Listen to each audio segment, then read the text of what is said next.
Por eso es que si hablamos de hormonas tiroideas es la T3 y la T4. Fíjense cómo no está tampoco la calcitonina. Y no puede estar porque las acciones y los efectos de esa hormona se relacionan con otras dos. Se relaciona con la paratormona y con la vitamina D3. Esas tres hormonas son las que van a regular el metabolismo del calcio, ¿verdad? Y del fósforo en nuestro organismo, calcio y fósforo. Y por eso es que no está, ¿verdad? Ninguna de, ni la calcitonina ni la RT3, porque, ¿verdad? Aquí lo que se está enfatizando es quién regula o cómo se regula, cómo se controla, también podemos decir, la secreción de las hormonas tiroideas. Y acuérdense que por dijéramos, acuerdo internacional, hablar de hormonas tiroideas son solo T3 y T4. Y ahí vemos cómo el control, pues es el eje. ¿Cuál eje? El eje hipotálamo con la TRH. TSH con la adenohipófisis con la TSH y esta regulando la secreción precisamente de la T3 y la T4, ¿verdad? Y entonces, así es como lo vamos a ver. Si ustedes se fijan aquí, hay en esta figura, en esta composición, está la hormona del crecimiento que ocupa el eje 4, que tiene los dos controles, el inhibidor y el liberador por parte del hipotálamo. Y esta hormona ya la vimos, ¿verdad? Que recibe ese nombre o también STH, que significa hormona somatotropina, o hormona somatotrópica, y esa hormona pues como la vimos, ¿verdad? También va a tener un mecanismo de acción que no es sobre otra glándula endocrina. Si ustedes se fijan ahí aparece el hígado. ¿Por qué, verdad? Porque como vimos, en el hígado la hormona de crecimiento tiene receptores. ¿Y por qué es así? Porque se tiene que sintetizar un péptido que es el mediador de sus acciones y de sus efectos. Y por eso a esos péptidos se les puso de dos formas, se les puede nombrar. IGFS son, ¿verdad? Los factores de crecimiento tipo insulínico. Eso es lo que significa, está en inglés. Pero también son conocidos con el nombre de somatomedinas. Y ese término, somatomedina, pues lo que significa es que va a regular o va a mediar el efecto de la hormona del crecimiento, ¿verdad? Y entonces le podemos llamar así, de las dos formas, somatomedina o, ¿verdad? IFG. En este caso, ¿verdad? Tendríamos la IFG1, que es la somatomedina C, que es la más importante, y esa es la que tiene inclusive acciones en el cartílago de crecimiento, ¿verdad? Y entonces, eh, es importante esto, sí, ¿verdad? Porque dijimos que la hormona de crecimiento no nada más tiene ese efecto, sino que tiene acciones sistémicas. Cuando a una hormona le decimos que tiene acciones sistémicas, es porque significa que tiene múltiples o diversas acciones en diferentes órganos o tejidos. La hormona de crecimiento, acuérdense que tiene efectos sobre el metabolismo de los compuestos orgánicos en general. Es una hormona que a nivel de proteínas induce la síntesis proteica, es decir, efecto anabólico proteico. A nivel de lípidos, el efecto contrario. Induce lipólisis, catabolismo proteico, y de ahí se desprende el efecto cetogénico que puede tener un exceso de hormona de crecimiento. Y finalmente, sobre metabolismo de carbohidratos, acuérdense que la acción es antiinsulínica, que significa que en lugar de promover que la glucosa sea utilizada, metabolizada, entonces, ¿verdad? ¿Qué es lo que ocurre? Pues ocurre que al tener efecto antiinsulínico, la hormona de crecimiento tiene un efecto hiperglucemiante. Y comentábamos que esa, ¿verdad? Es la, dijéramos, el efecto que puede llevar, ese efecto hiperglucemiante puede llegar a generarle a una persona con exceso de esta hormona una diabetes secundaria. ¿Verdad? Así es. En el caso de la prolactina, en este repaso que estamos haciendo, ¿verdad? Es la primera columna de la izquierda del eje de su pantalla, ¿verdad? Y entonces, eh, ¿qué es lo que ocurre? ¿Verdad? Que la prolactina tampoco actúa sobre otra glándula endocrina. Actúa sobre otra glándula, eso es cierto, porque eso fue lo que le dio nombre, pero esta es una glándula exócrina, que es la glándula mamaria, y tiene un efecto, ¿verdad? La prolactina predominantemente en la mujer, ¿verdad? ¿Por qué? Porque el nombre de prolactina significa que su acción es producir la secreción láctea. Y claro que en la mujer, pues la única etapa en la que eso se necesita es cuando acaba de tener un hijo.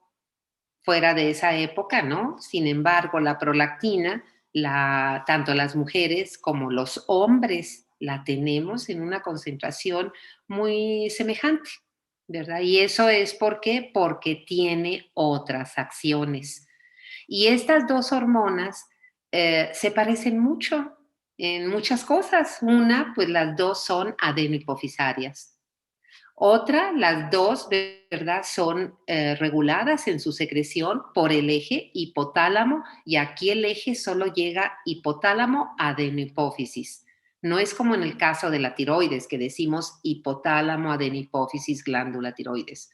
O en el caso de gónadas, hipotálamo adenohipófisis gónadas. O en el caso de corteza suprarrenal. No, aquí es el eje solo hipotálamo adenohipófisis. Nosotros vimos o acabamos de ver en hormona de crecimiento ahorita, el control es doble. ¿Por qué? Porque hay una GHRH, que es hormona liberadora, y hay una GHIH, que es hormona inhibidora. Y esa hormona inhibidora, recuerden que es más conocida, se le puede decir así, claro está, es correcto, GHIH, pero es más conocida como somatostatina. Somatostatina, ¿sí? Es una hormona pequeña, es un péptido de 14 aminoácidos que, si ustedes recuerdan, también producen somatostatina, las células delta de los islotes de Langerhans del páncreas. Y por eso ahí conservó el nombre, nada más que a esa sí se le tiene que poner su apellido. Y el apellido es que es pancreática. Y el efecto es igual, es inhibidor. ¿A quién inhibe ahí? Pues a las hormonas vecinas. Acuérdense que es un ejemplo de hormona con acción parácrina.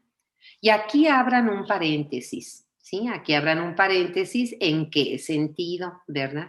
Y bueno, el sentido es en que por nomenclatura, cuando se les está dando el nombre, ¿verdad? A las hormonas, hubo una, perdón, voy a tomar un poco de agua, ¿eh?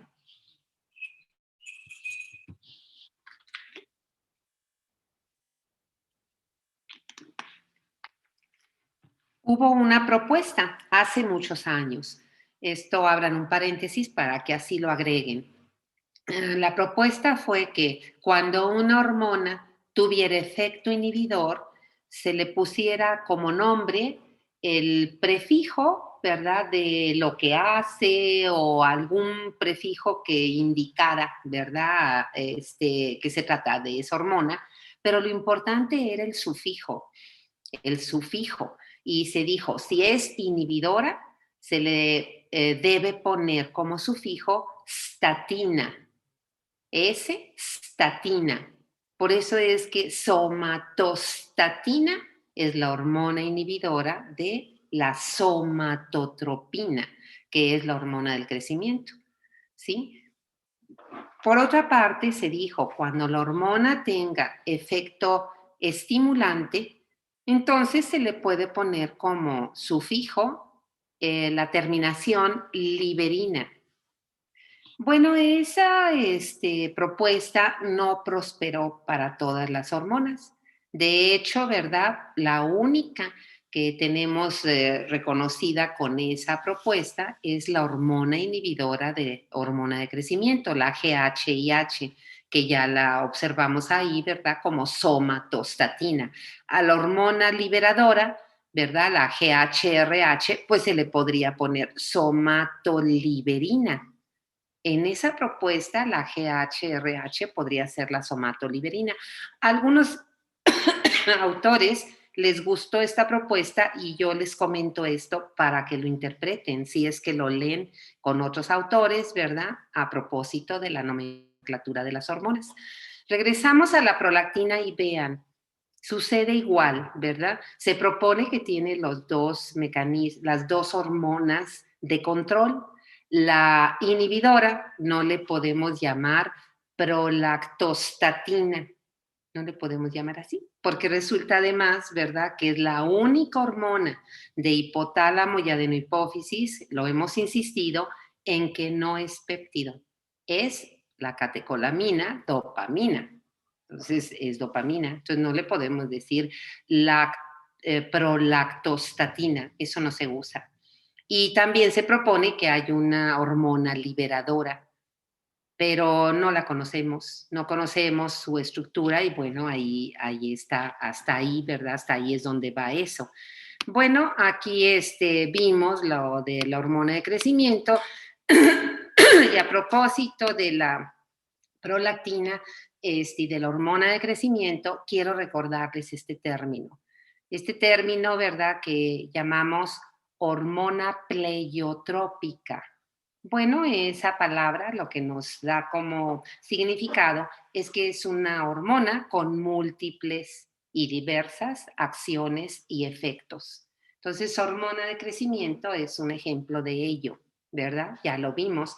Estimula el crecimiento, sí, pero tiene efecto antiinsulínico y tiende a producir hiperglucemia y si está elevada un tiempo largo, pues entonces hasta diabetes secundaria va a producir.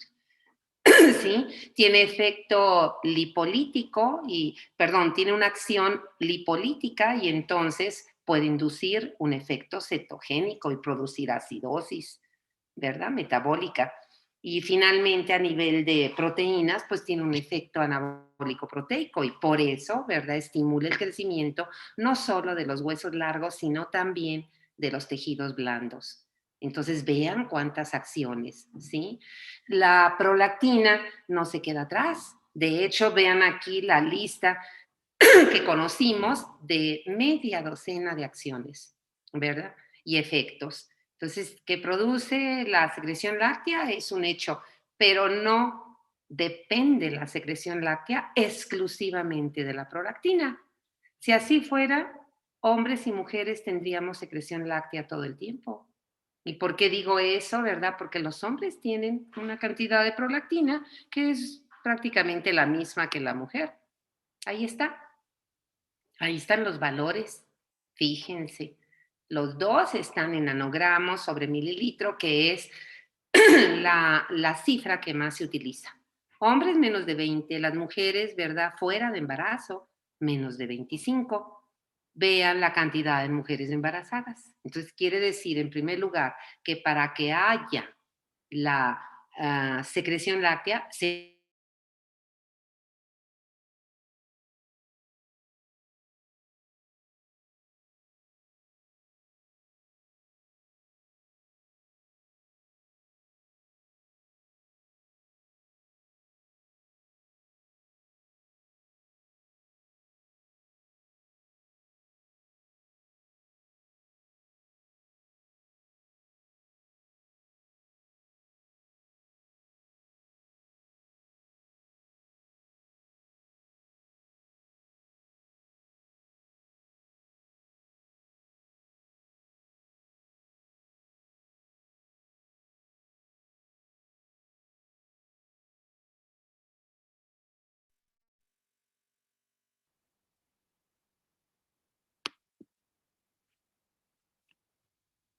Muy bien, jóvenes. Vamos a dar unos instantes para ver si entran sus demás compañeros. Y voy a aprovechar, ¿verdad? Ahorita que estamos en este alto. ¿Tienen alguna duda, alguna pregunta, que algo que les haya quedado confuso o quieren ustedes hacer algún comentario en relación a estas dos hormonas, la hormona del crecimiento y la prolactina?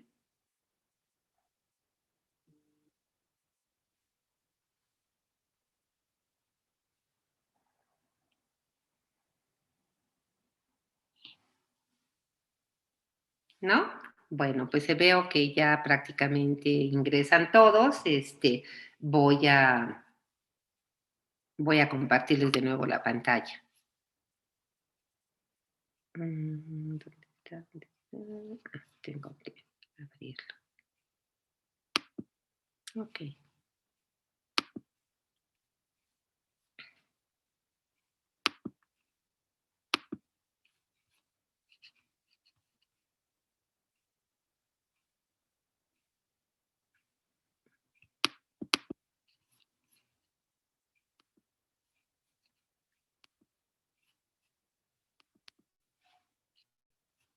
Ajá, entonces estábamos aquí, ¿verdad? Viendo estas acciones y aquí veíamos cómo, ¿verdad? No depende solo de la prolactina, y ese es algo importante, ¿verdad?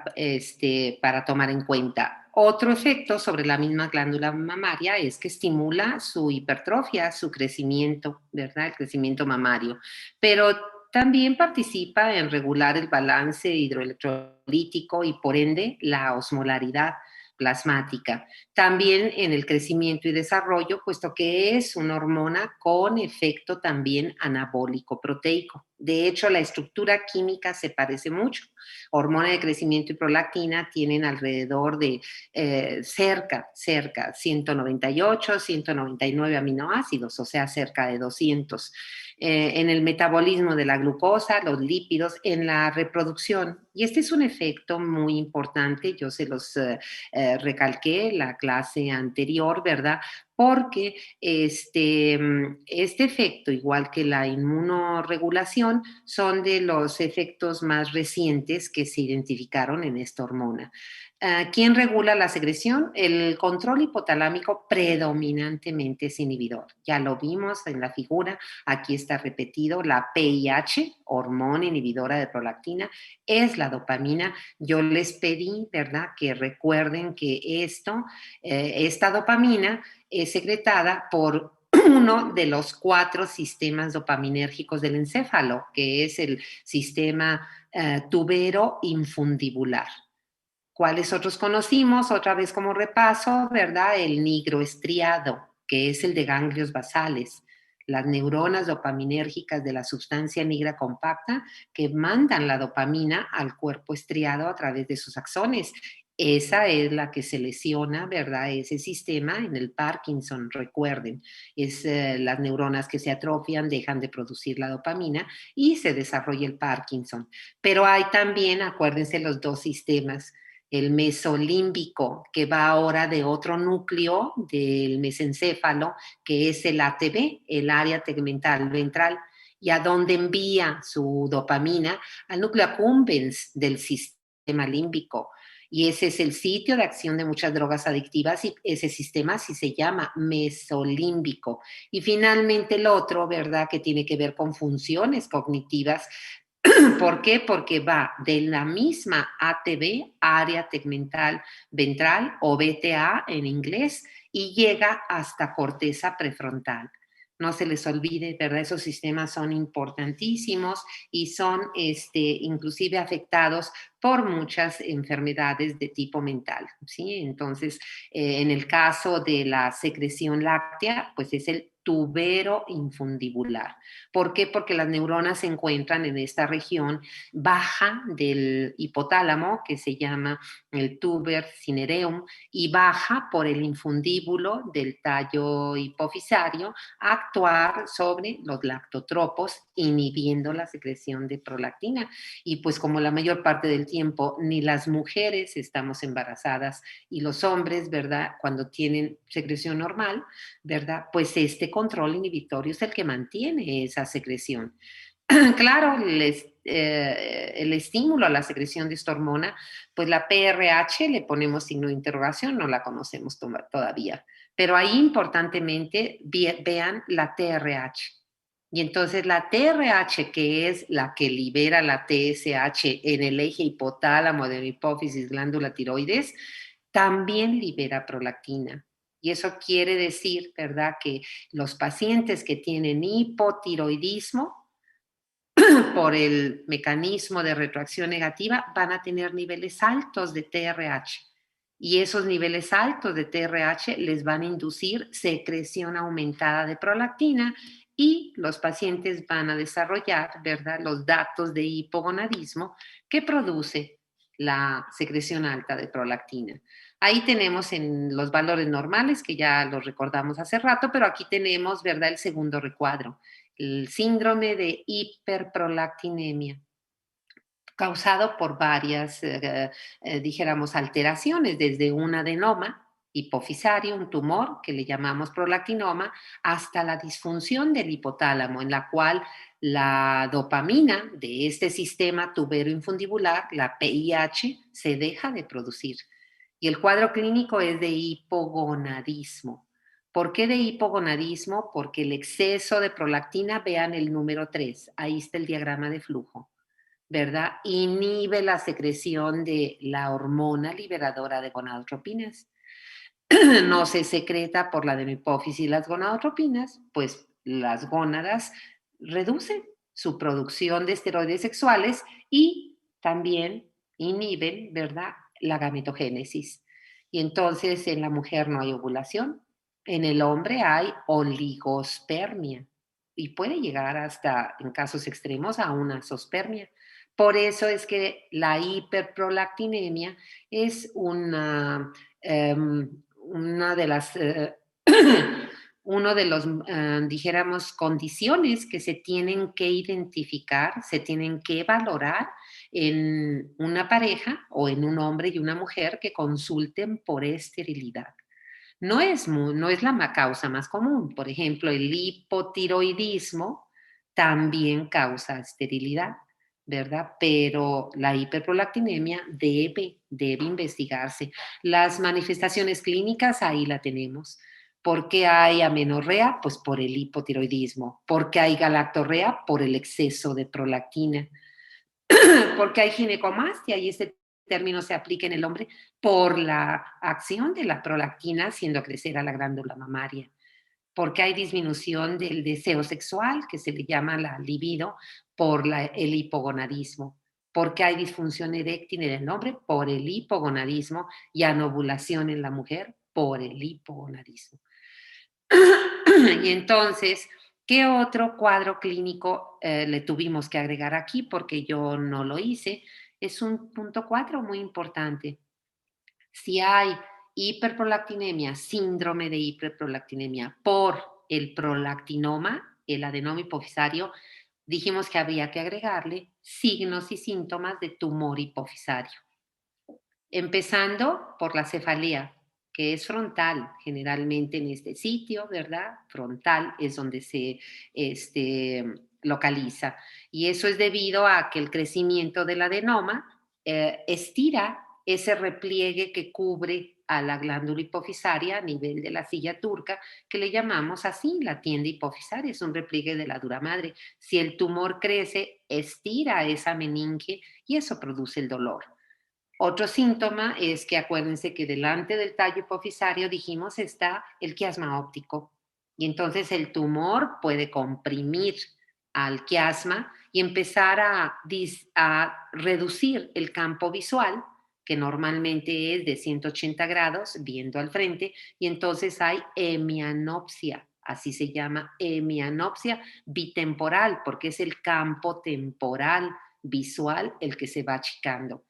Y ya en casos extremos puede haber rinorrea de líquido cefalorraquídeo, porque el tumor, ¿verdad? Si crece bastante, va a erosionar el suelo de la silla turca, que recuerden, ¿verdad? Es el esfenoides. Entonces empieza a haber secreción de ¿verdad? Rinorrea de líquido cefalorraquídeo. Por eso el tratamiento, si observamos, pues es como el de cualquier tumor. El tratamiento, dijéramos, de preferencia es quirúrgico, y la vía de abordaje es la que veíamos en esta diapositiva. Ahí está, transesfenoidal, ¿verdad? Para poder retirar el adenoma, hacer una microadenomectomía y si no es posible, pues quitar toda la glándula, ¿verdad? Toda la glándula. Entonces es la hipofisectomía o microadenomectomía transesfenoidal. También se puede dar, y de hecho con esto inicia el tratamiento, un tratamiento farmacológico, ¿verdad? Con antagonistas. Y entonces tenemos esos tres, son los que más se usan, el quinagolide, ¿verdad? La cabergolina y la bromocriptina, ¿sí?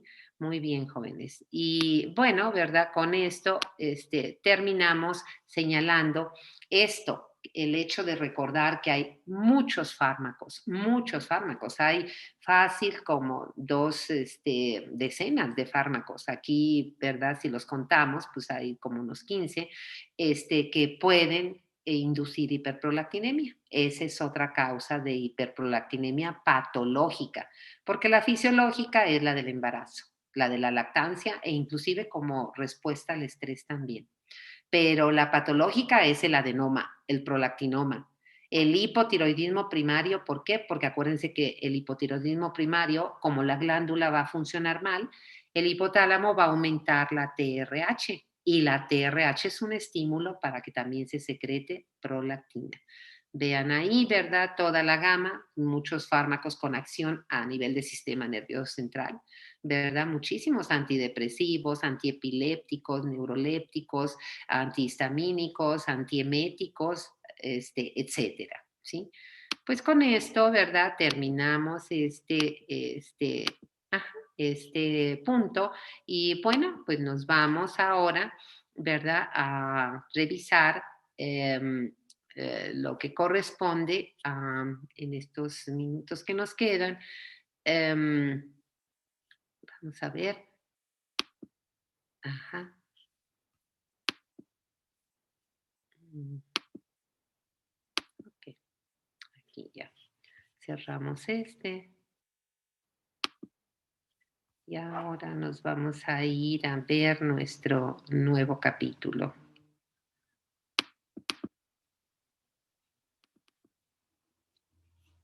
Ajá, aquí está.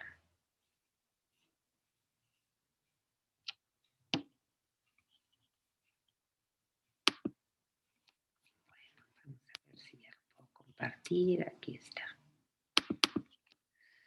Bueno, este es el capítulo que corresponde a...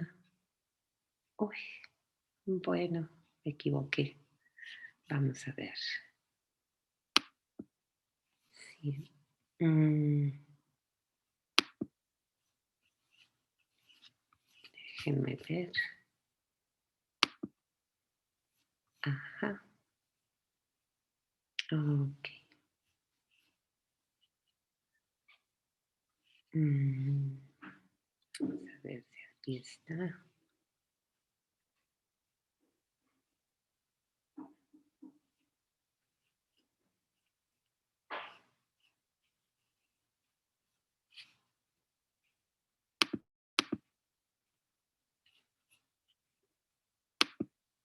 Ahora sí voy a ver si puedo. Aquí está ya. Este es el capítulo 4 de los 6 que tiene el programa. Entonces, no sé, ¿están viendo bien la pantalla, jóvenes? Sí, doctora. Muy bien. Capítulo es el capítulo 4, tiene que ver con paratiroides. Lo que ocurre, estoy viendo, es que copié a mi laptop un PDF, que es el PDF de Guyton. Por eso es que no está el contenido, ¿verdad? No copié el programa que yo les preparé, pero bueno, se los puedo presentar en otra ocasión. El contenido del capítulo 4 son las glándulas paratiroides. Y las glándulas paratiroides, ¿verdad? En este capítulo, que es corto, tiene 4 temas. El primero de ellos es la anatomía fisiológica. En el segundo de ellos, ¿verdad? Vamos a hacer un repaso de lo que es el metabolismo del calcio. ¿Por qué? Porque esa es la función que la paratormona regula, ¿verdad? Y después vamos a ver el efecto de paratormona, de calcitonina y de vitamina D3. Bueno, vamos a ver si aquí Guyton nos da y nos debe de dar una. Aquí está. No la trae en orden, pero aquí está la imagen. Este, mm, este es el tema 4.1, la anatomía fisiológica. En la primera parte, la parte superior, si ustedes ven, pues las glándulas paratiroides siempre las mencionamos en plural porque mínimo cada quien de nosotros tenemos dos, pero el rango es de 2 a 4. Y la localización, pues es la que el dibujante trató de, dijéramos, representar. Ahí, ¿verdad? Están en la cara posterior de la glándula tiroides, a nivel de los lóbulos tiroideos, no en el istmo, ¿verdad? La parte media, en los polos superiores e inferiores, ¿verdad? Como lo señala la figura. Son glándulas muy pequeñas, junto con la hipófisis son las más pequeñas. Su eje mayor, ¿verdad? Es de milímetros, nunca llega a 1 centímetro, pueden ser 6 milímetros. Y histológicamente la imagen la tenemos en la parte inferior. En la glándula se pueden identificar dos tipos de células distintas en su morfología y por lo tanto en su función. Tenemos las células principales, que son las más numerosas, ¿verdad? Y tenemos el nombre en inglés. Y esas células son las que sintetizan y secretan la única hormona que produce esta glándula, que es la paratohormona u hormona paratiroidea, se abrevia PTH, ustedes lo saben. Las otras, si se fijan, son células de mayor tamaño y además su citoplasma es más claro y se llaman oxífilas. Estas células se considera que son células principales ya viejas, que ya inclusive no van a sintetizar ni a secretar la hormona. Puede ser eso o puede ser que en ese momento que se hace la tinción, pues no tengan, ¿verdad? La hormona almacenada y por eso también tienen un aspecto diferente. Pero la primera explicación es la que más, dijéramos, se acepta. El pie de figura está muy chiquito, pero si ustedes lo ven, ¿verdad? Precisamente es lo que nos está diciendo. Dice la función de las oxífilas, pues no se conoce, es incierta, ¿verdad? Puede ser lo que decíamos, que ya son células que acabaron su ciclo de vida secretor y pues permanecen, pero ya no secretan, ¿sí?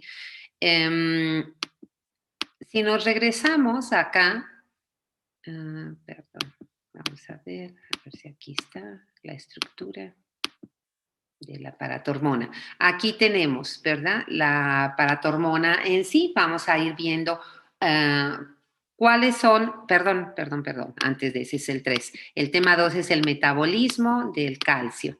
Y para eso, aquí tenemos esta figura, ¿sí?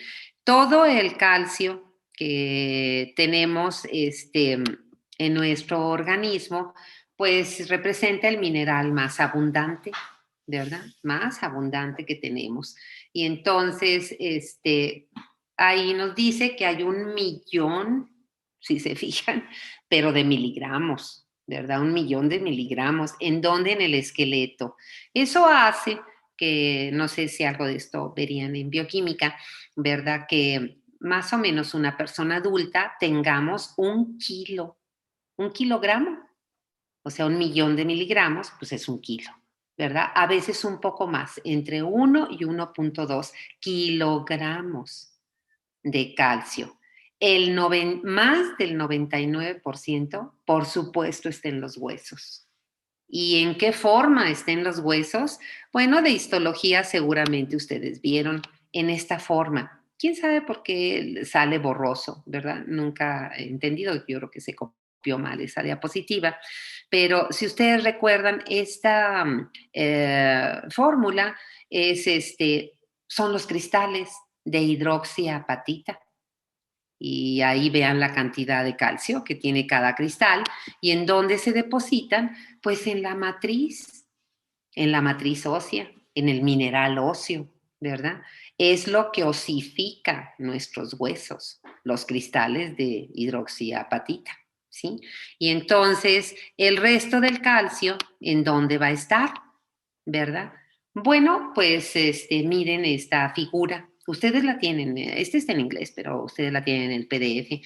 El calcio obviamente procede como todos los nutrientes, ¿verdad? De nuestra dieta. Hay alimentos como lo sabemos, los productos lácteos, la leche, sus derivados, que son muy ricos en calcio, ¿verdad? Hay otros como las sardinas, algunos vegetales verdes, ¿verdad? Que también son ricos en calcio. Entonces, cada vez que tomamos calcio, claro, se va a absorber no en el colon, ahí pusieron en el colon, ¿verdad? Debían de haber puesto en la absorción, pues donde se absorbe la mayoría de nuestros nutrientes, ¿no? Que es en yeyuno y en ilium. Y para que se absorbe el calcio se necesita una proteína de transporte y es un sistema de varias isoformas que son las calvindinas. Pero hay también una pérdida de calcio, ¿verdad? Por las heces y por la descamación de las células epiteliales. Cuando el calcio se absorbe, pues pasa al plasma, ¿verdad? Pasa al plasma y pasa a las células y los riñones lo filtran, pero también excretan una cantidad pequeña, ¿verdad? Excretan una cantidad pequeña. La mayor parte del calcio, obviamente, ahí dice, se deposita en los huesos en forma de estas cristales de hidroxiapatita. ¿Qué pasa con el calcio extracelular? Aquí lo tenemos, ¿verdad?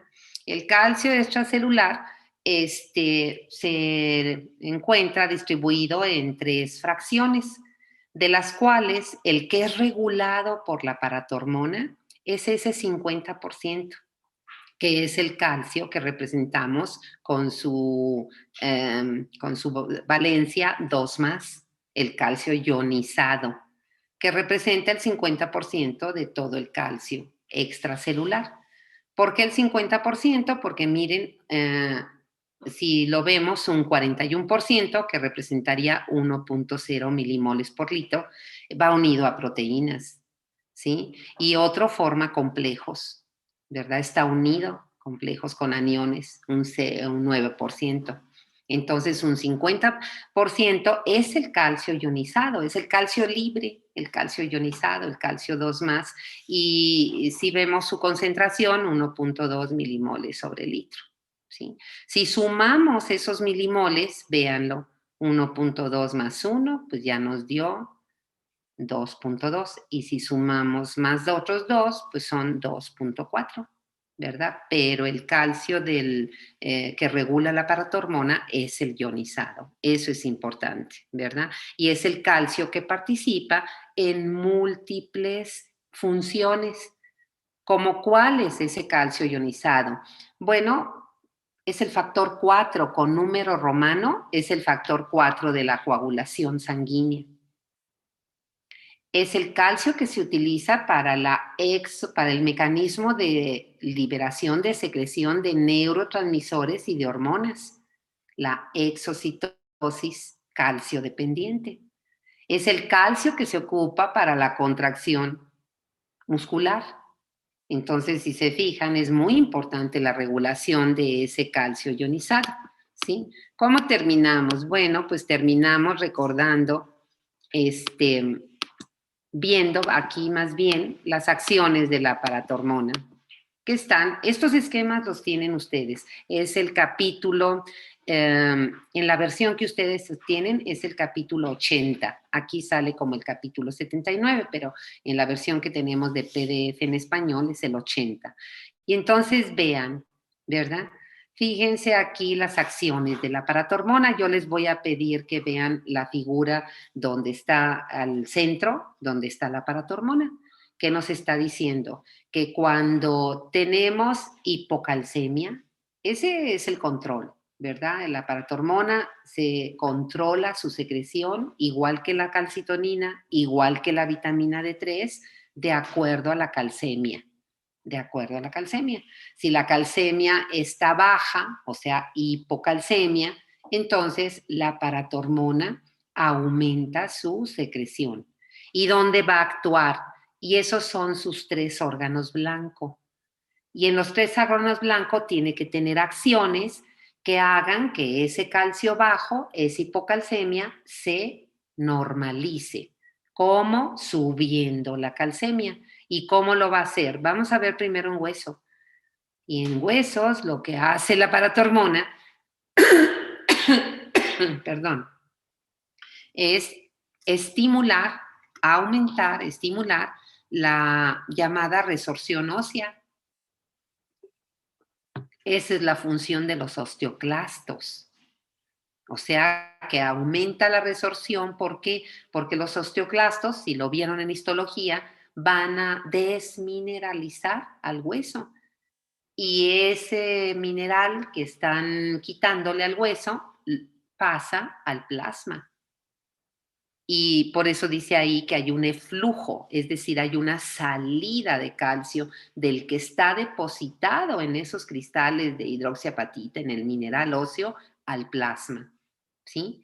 En los riñones, vean el efecto, ¿verdad? En los riñones estimula la reabsorción del calcio a nivel de la nefrona distal, del túbulo distal de la nefrona. Y ese efecto, ¿verdad?, se acompaña de una disminución en la reabsorción del fósforo, de los fosfatos. Por eso es que la paratormona, si queremos ver sus efectos finales, es aumentar el calcio y disminuir los fosfatos. Si los fosfatos no se reabsorben, pues se van a eliminar con la orina. Y eso es lo que se conoce como la acción fosfatúrica de la paratormona, ¿sí? ¿Qué otra cosa hace la paratormona en riñones? Muy importante. Y si se acuerdan, lo habíamos visto cuando vimos fisiología renal. Estimula la actividad de la 1-alfa hidroxilasa, que también está en la túbulo distal. Y esa 1-alfa hidroxilasa es la que convierte la que produce la forma activa de la vitamina D3. Esta que vemos ahí, 1,25-dihidroxicolecalciferol, es la forma activa de la vitamina D3. Y esa no va a actuar en riñón. La vitamina D3, como lo vemos, va a actuar en intestino. ¿Y qué hace ahí? Pues hace que se expresen más las proteínas transportadoras de la absorción del calcio intestinal, que hace un rato dijimos se llaman calvindinas.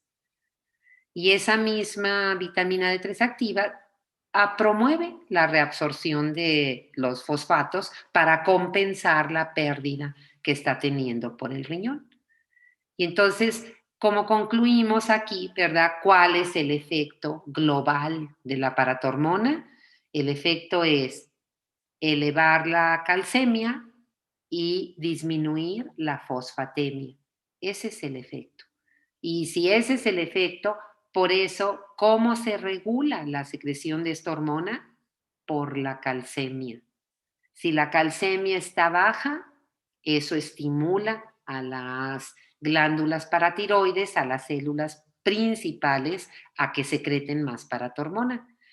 Y es una secreción importante. Miren, vean esta gráfica, que también la tienen. Esta es la gráfica 9, está en su capítulo 80, ¿sí? Vean, abajo, ¿verdad?, está la calcemia.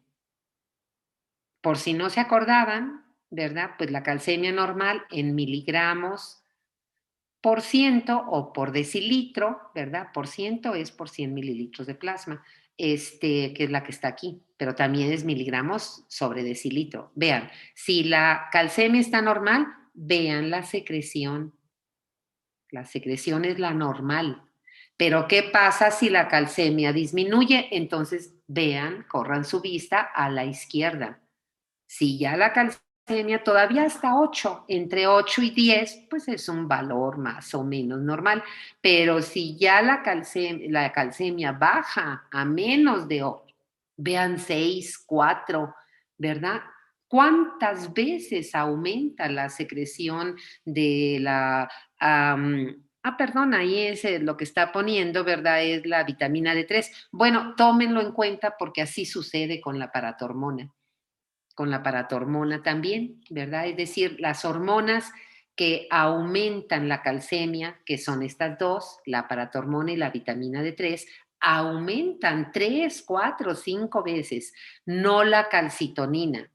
¿Por qué no la calcitonina? Y con eso acabamos la clase, jóvenes, porque no hay un esquema sobre las acciones de la calcitonina, una figura que nos la dé ni Guyton ni ningún libro, pero la podemos deducir de aquí, porque resulta que la calcitonina, que es producida por las células parafoliculares de la glándula tiroides, las llamadas células C, tiene acciones completamente contrarias, completamente. De tal manera que en hueso, en lugar de estimular la resorción ósea, la actividad, el número de los osteoclastos, la calcitonina inhibe la resorción ósea. Y en lugar de que salga calcio del hueso, por supuesto el calcio se queda en el hueso. Y entonces, ¿qué pasa con eso? Que en lugar de elevar la calcemia, la calcitonina baja la calcemia. O sea, es la hormona antagónica, es como insulina y glucagón. Por lo tanto, ¿qué estímulo es el que va a secretar calcitonina? Pues no va a ser la hipocalcemia, va a ser la hipercalcemia. Cuando tenemos hipercalcemia, pues la calcitonina se secreta. ¿Para qué? Para que inhibiendo la resorción ósea, el calcio disminuya. O sea que es completamente el efecto contrario, ¿sí? Fíjense cómo inclusive aquí vamos a abrir un paréntesis para una aplicación clínica.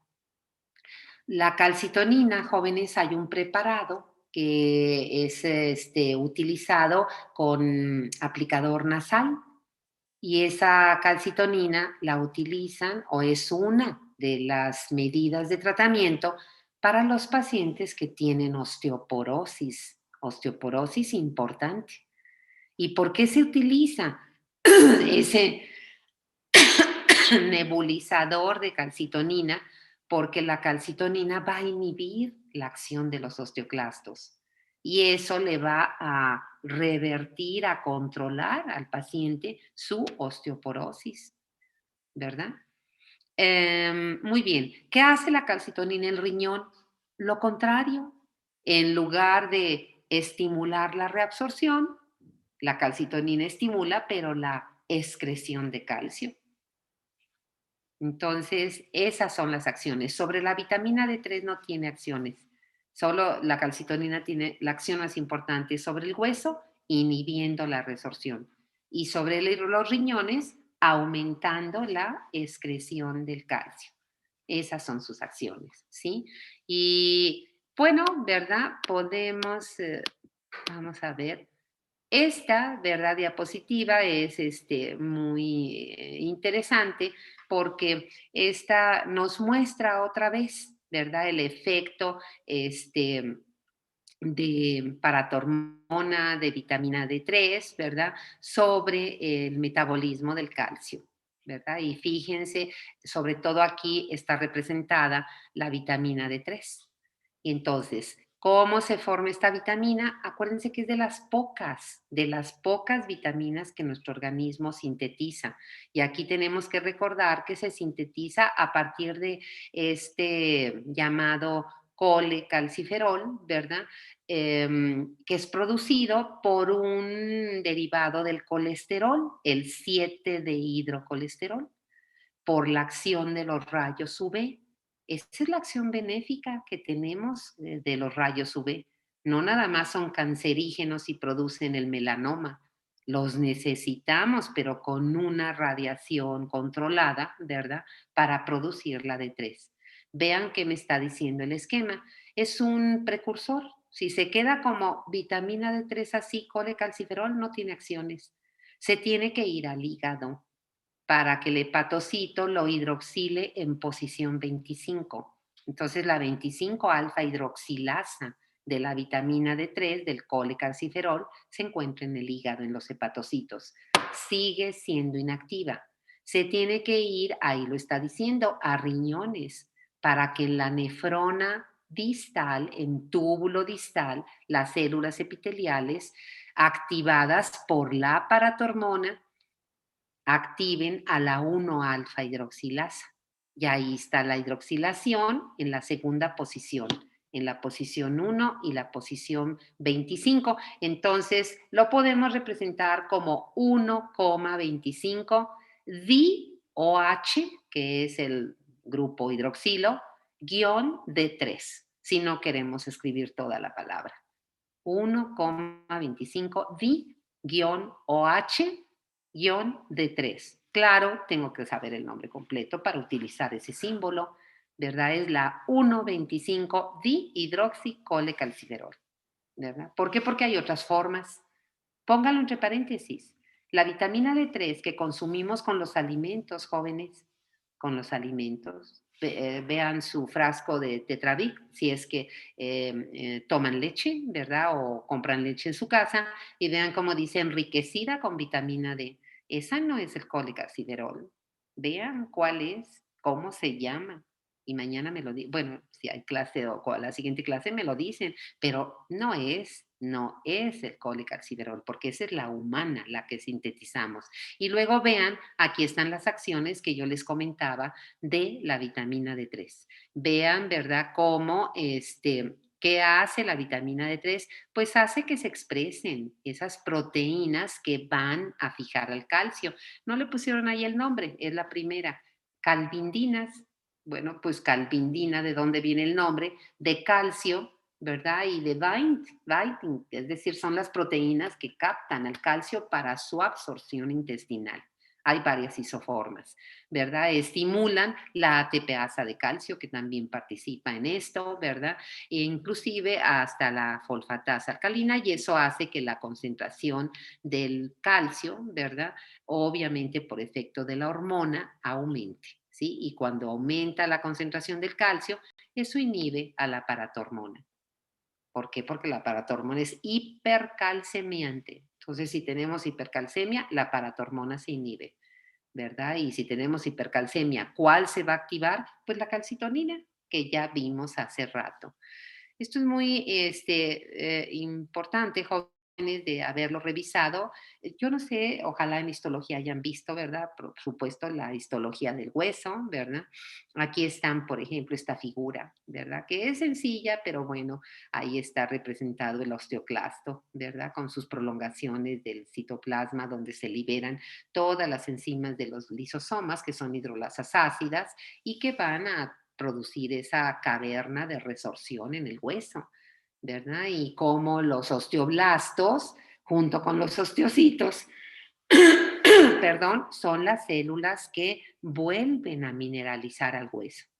Esto es un proceso. Acuérdense que, no sé si les dio tiempo de verlo en histología, el remodelado óseo es un proceso que dura semanas.